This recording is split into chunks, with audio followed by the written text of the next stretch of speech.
New Percy and new James were busy getting used to the new Trackmaster track. Their new wheels helped them climb steeper hills.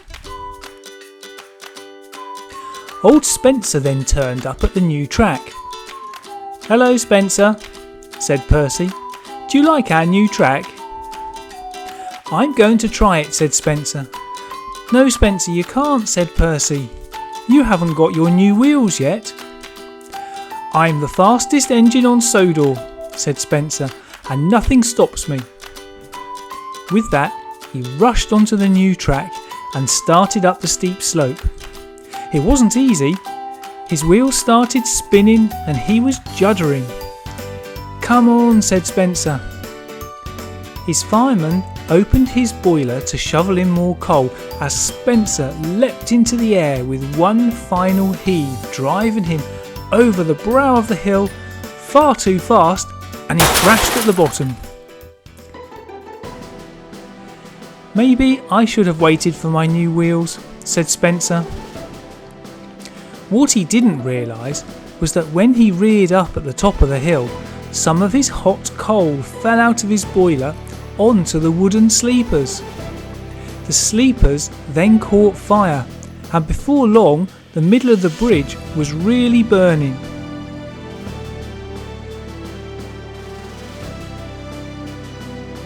The Sodor Search and Rescue team were called.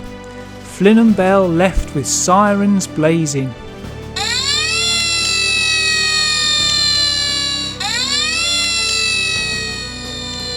Flynn arrived first. The fire on the bridge was so high up his jets wouldn't reach from the ground, so he had to go up the bridge itself.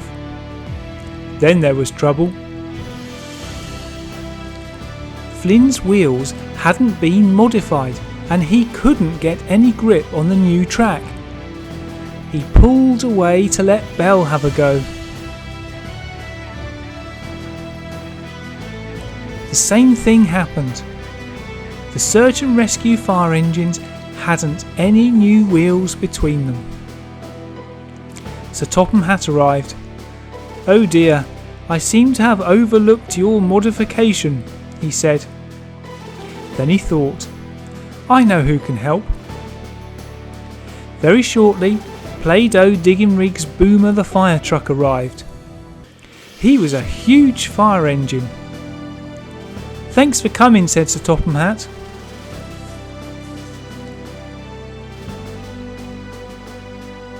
Boomer got into position near the bridge and started pumping water. The fire was extinguished quickly.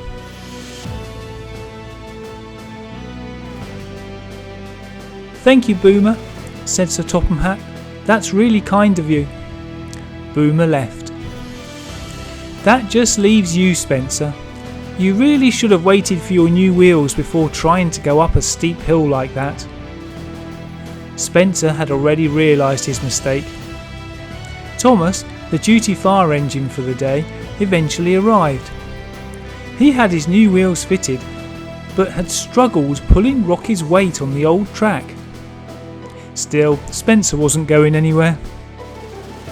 Thomas moved Rocky into position.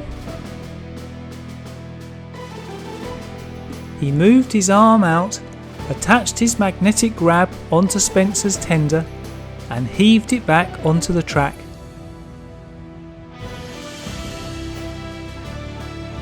"Thank you, Rocky," said Spencer. Rocky moved his arm in and Thomas pulled him away. Spencer had to continue his journey on the new track, but he took it very carefully and looked forward to getting his new wheels.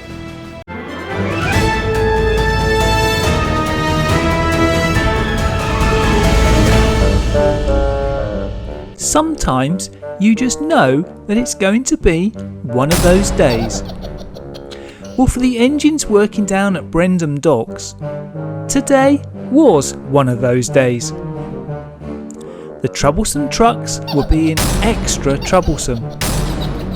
There was a lot of cargo to move and Thomas and James were helping Salty and Porter. The more the trucks banged and bumped into each other, the harder the engines hit them.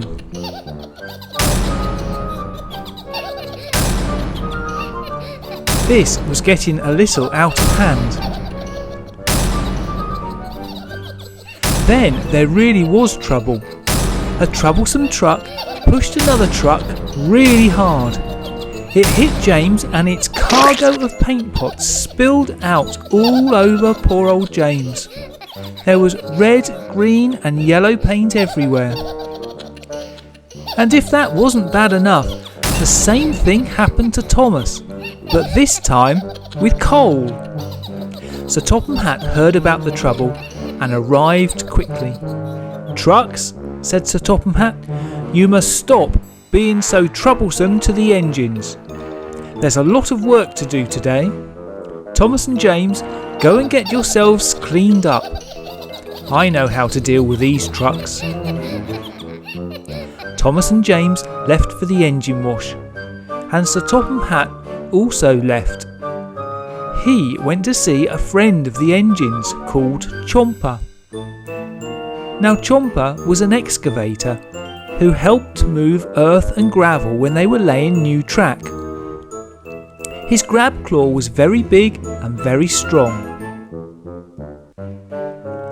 Sir Topham Hatt told Chomper about his plan. Chomper agreed to help and started his journey. Back at the docks, Thomas and James had returned and the trucks were being readied for more cargo. They were still very troublesome though. Chomper then arrived and went up to the trucks. The trucks started laughing at him. "You don't scare us, Chomper." With that, Chomper stretched out his grabber and grabbed one of the trucks. He then lifted it clean in the air. The truck stopped laughing. "Put me down! Put me down!" Chomper agreed, but he put the truck down on top of another truck to the delight of the engines.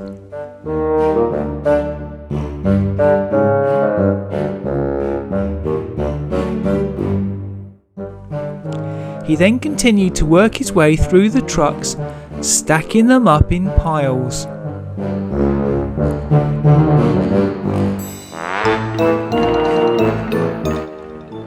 And he had a little help from Thomas.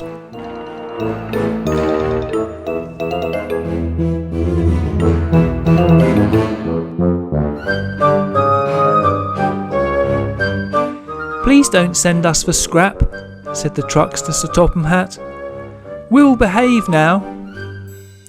Sir Topham Hatt said he'd think about it, and he thanked Chomper for his hard work.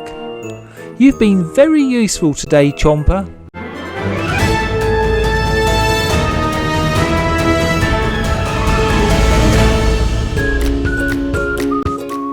It was a quiet day on Sodor, so Thomas decided to explore more of this new track with his modified wheels.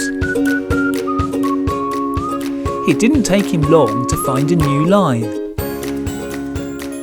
"Well, bust my buffers," he said, as before him stood a huge mountain railway with a rather dangerous looking peak.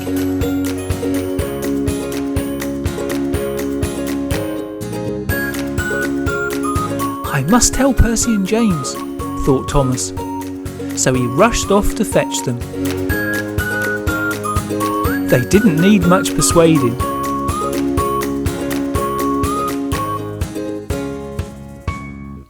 "See?" said Thomas. "That's amazing," said Percy. "That looks awfully tall," said James. "I'm going to try it," said Thomas excitedly, and off he puffed.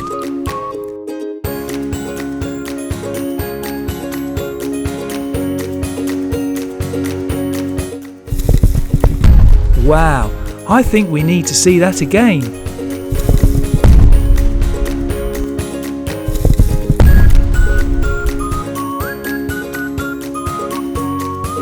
"That was brilliant," said Thomas. "Have a go." "I'd love to," he said, and chugged on over to it. As Thomas was leaving, he flicked a switch and the track reset itself, ready for Percy.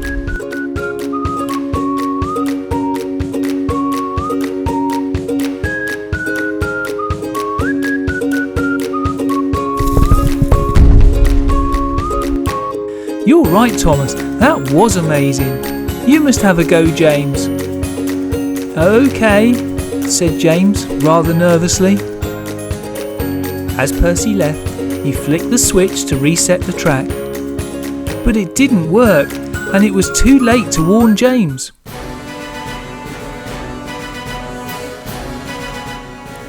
Luckily, on his way up the mountain, he noticed the missing track and braked as hard as he could. "Help!" cried James. "I'm stuck!"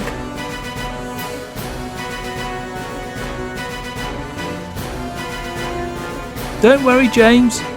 Thomas has gone to fetch help," reassured Percy, as Thomas steamed away to collect Rocky to pull James back onto the track.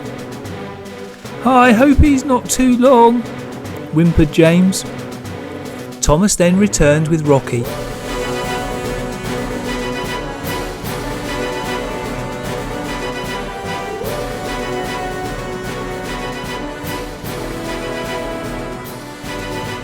But then there was trouble.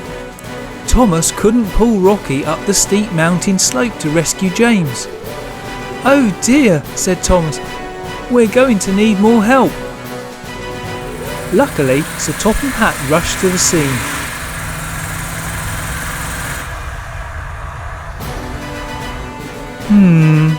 I know exactly who to call," he said. Soon enough, Buster the power crane arrived.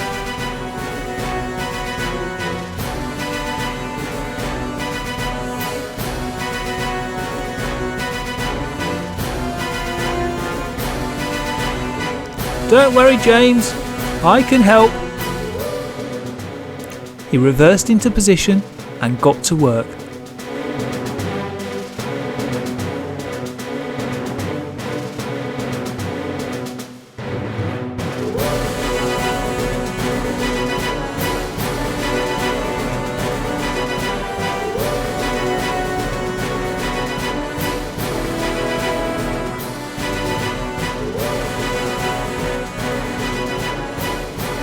Back on the track, James reversed down the mountain and thanked Buster.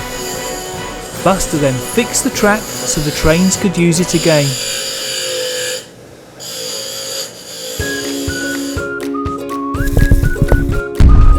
"Thank you, Buster, you saved the day. Would you like another go on the mountain, James?" asked Thomas, but he was already leaving. He'd had enough of the mountain for one day.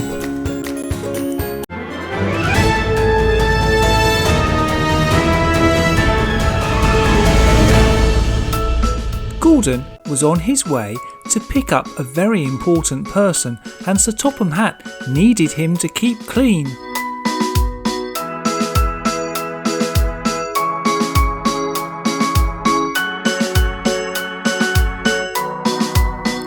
Along the way, he met Thomas. "Hello, Gordon," said Thomas. "Is the quarry line open?" said Gordon. "Yes," said Thomas, "but the rains have made it very muddy." Gordon remembered what had happened to Spencer.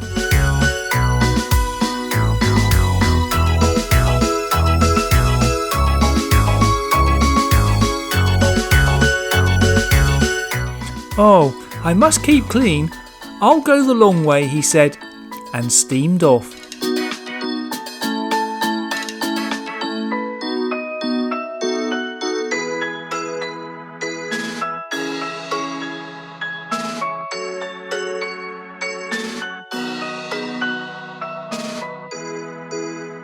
He was making good progress, but then the sky became very dark.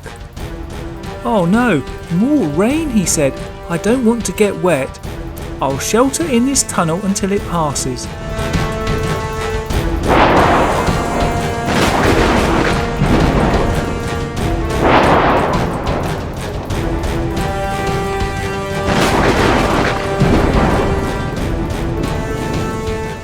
It was quite a thunderstorm, but as soon as the rain stopped, Gordon continued on his way.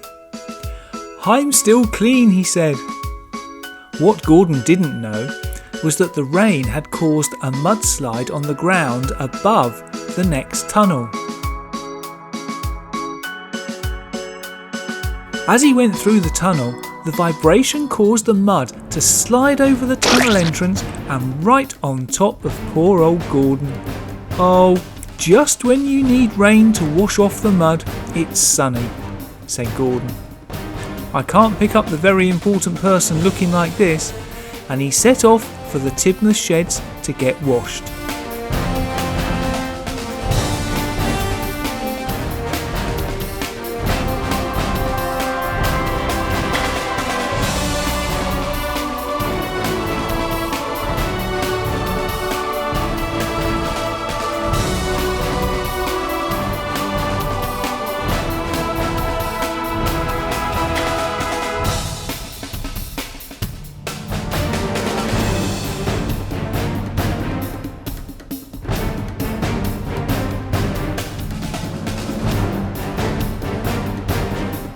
When he got there, the engine wash was still closed. The engineers had hit a problem. No bananas. I'm not sure how bananas would fix it, but anyway, Gordon couldn't get clean. Sir Topham Hatt wasn't very pleased. He now had 2 engines covered in mud and a very important person waiting for transport. "Henry, can you go and pick up the very important person?" "Oh yes sir, I can, and please keep clean," said Sir Topham Hatt. Henry left the Tidmouth sheds very, very happy.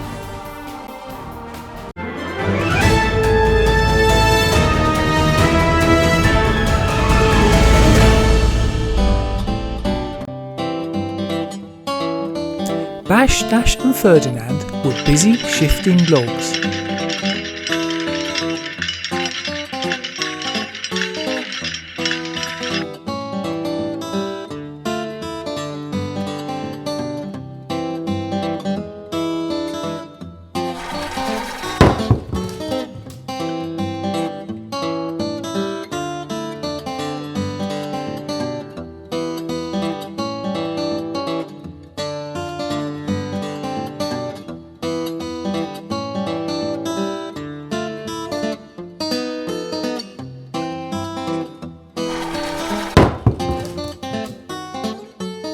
Thomas arrived to make sure the operation was running smoothly. "Everything's all right," reported Bash.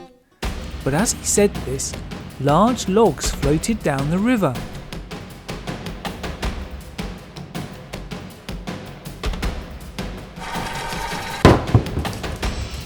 The biggest log got stuck and blocked the other logs from passing.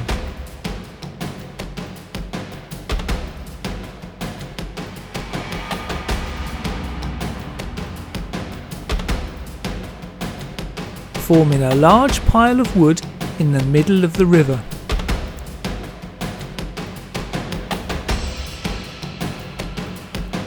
Unfortunately, Dash didn't see this, so carried on as usual.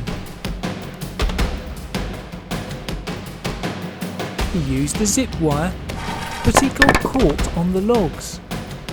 Dash was stuck. But to make matters worse, the wood chopper got stuck as well.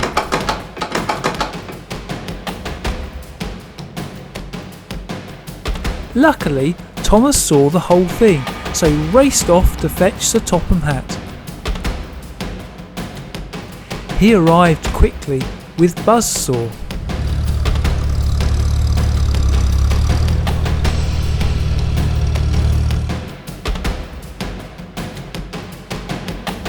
"I can help Dash," he said, and got to work. He cut the biggest log,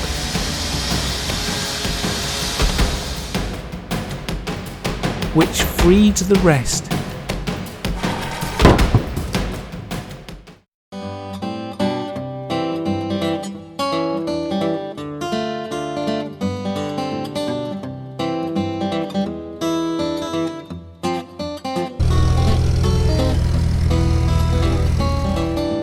He then fixed the wood chopper.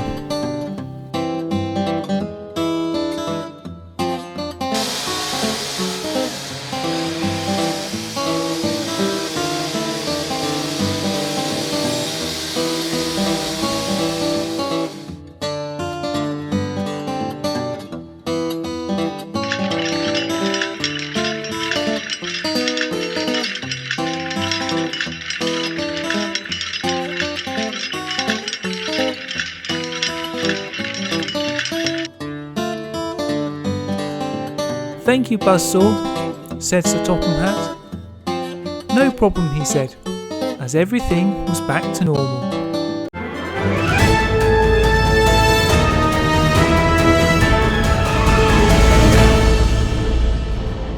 It was a lovely spring day on Sodor, and James was busy moving cargo between two stations all day. His route took him around the Sodor Lake. What James didn't know was that because there had been a lot of snow on Sodor that winter, the melting snow had saturated the land and the gravel underneath the track by the lake was moving. Slowly, but moving. Every time James went by, the gravel moved a bit more. Finally, the moving gravel caused the track to part. James noticed the split in the track. He applied his brakes, but too late. He derailed. "Thank goodness I didn't fall in the lake like Duncan's elephant did," said James. His driver put him in reverse to get back on the rail, but oh no, that only made things worse.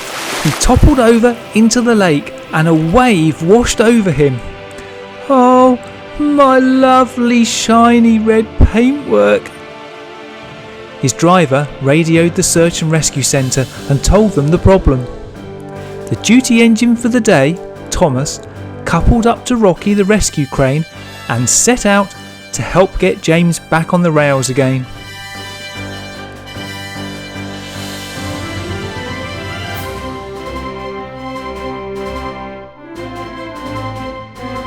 When he arrived, Rocky immediately swung into action. His magnetic grab attached itself to James, and with a big pull, James was lifted back onto the rails. "My, look at your paintwork, James." James thanked Rocky and quickly backed away, turned around at the junction and went off in the direction of the engine wash. Sir Topham Hatt arrived in his car. "Good work, Rocky," he said. "Now we just need to mend that track. I'll get Chuck from the digging rigs crew to bring some gravel over straight away." And off went Sir Topham Hatt. At the gravel yard, Chuck prepared to load up, but the gravel started coming out of the hopper too soon. "Stop!" shouted Chuck. And it did. The gravel was cleared, and he backed under the hopper. Gravel production began again.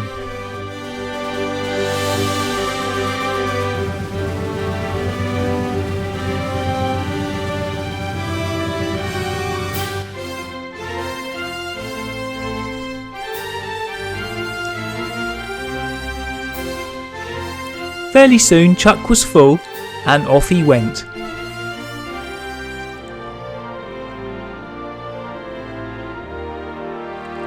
He soon reached Rocky.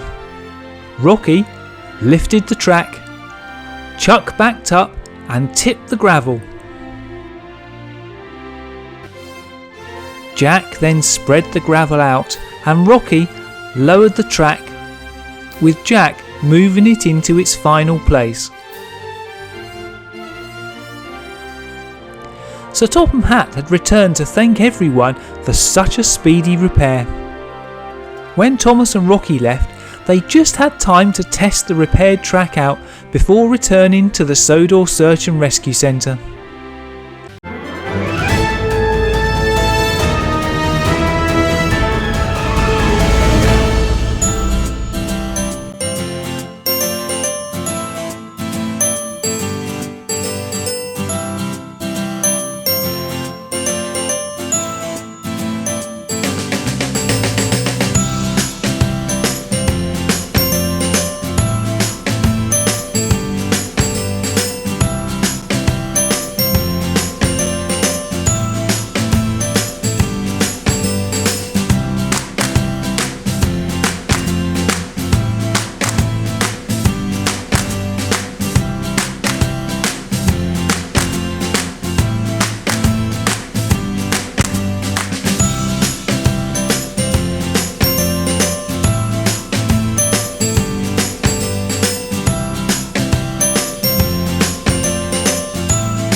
James and Spencer were busy, but were also very wet.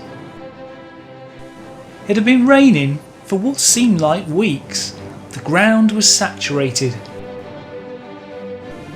Only the birds on the lake were happy with all the rain. The engines didn't know it, but one of the brick supports holding up the track leading up to the bridge had been weakened by the soft ground. Every time they rolled over it, their weight weakened it a bit more. Then a few cracks appeared. Then a few more. Then the whole support started shaking. And finally, when James rolled over it, the support gave way. Luckily, James had already reached the next support before it collapsed, so was safe, but he stopped. His driver telephoned for help. Sir Topham Hatt turned up in his car to see the damage. James's driver and Sir Topham Hatt looked at the collapsed support and track hanging in the air. "We must close this line and get the support rebuilt straight away. I'll get the Play-Doh digging rigs crew to come and fix this immediately." And he left. James continued on his journey. Very soon Digging Rigs Philip arrived with the safety barriers. It had stopped raining now. The barriers were put in place and Philip set to work pulling out the old support. He was very strong and this was an easy job for him. The next stage was to put in some steel girders for the track, and these were going to be reinforced with bricks. Philip went to the Play-Doh brick mill and watched as the raw materials for the bricks were inserted in the machine. The handle was then turned and bricks appeared out of the bottom of the machine. These were cut to size and loaded into Philip's scoop.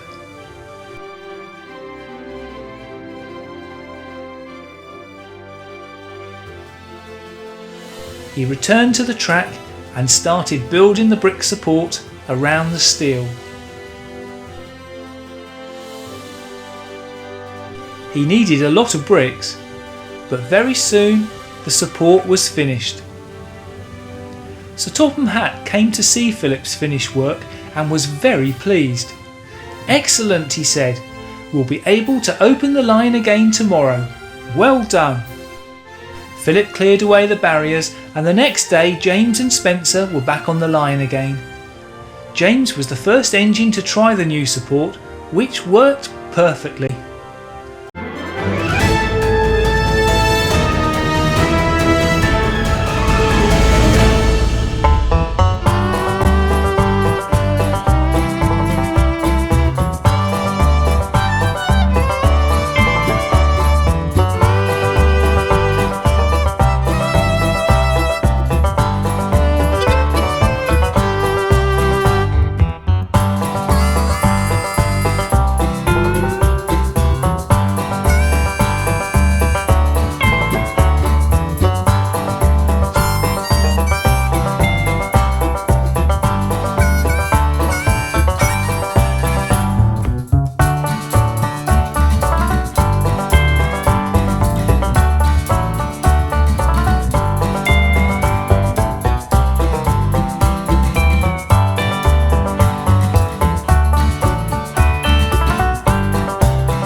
Gordon was on his way back to Tibneth Sheds. This was the mountainous part of the island with lots of passes and tunnels. As he went through one of the passes, his weight dislodged a number of rocks onto the track below. Steaming round the bend, he saw the rocks late, applied his brakes, but couldn't stop. Gordon hit the rocks and derailed, hitting the side of the tunnel.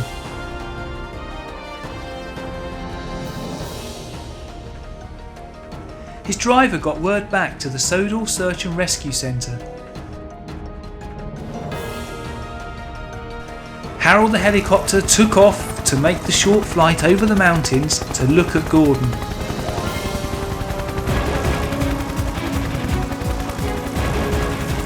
His mission was to decide upon the best way to rescue him.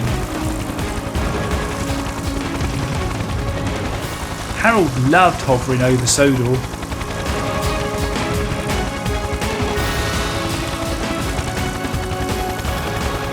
Very soon he saw Gordon far below and went down to have a closer look.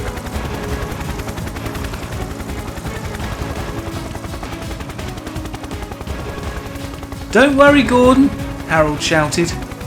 "We'll soon have you back on the track." And with that he climbed high into the air and started his return back to the Search and Rescue Centre.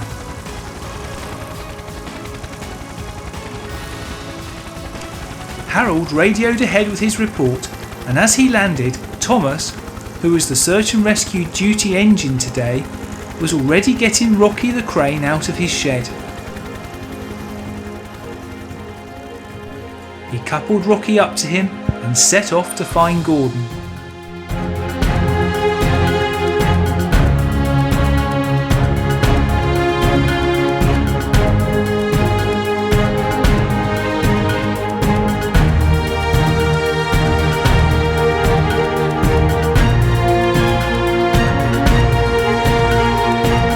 Thomas and Rocky eventually arrived, but because Gordon was blocking the track, Thomas had to back Rocky up.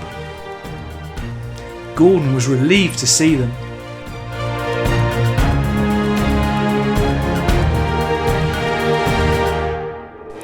Rocky got into position and swung his arm out over Gordon. He lowered his magnetic grab until it attached itself to Gordon. Rocky then heaved with all his might and gradually lifted the front part of Gordon and placed him back on the rails.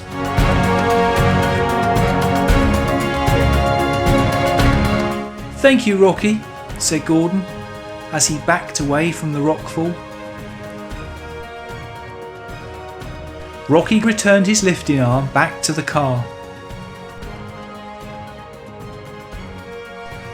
Jack arrived and started clearing the rocks from the track.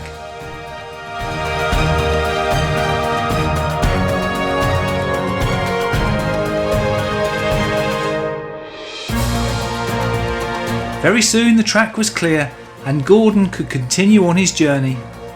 Thomas and Rocky also started their return to the Search and Rescue Centre.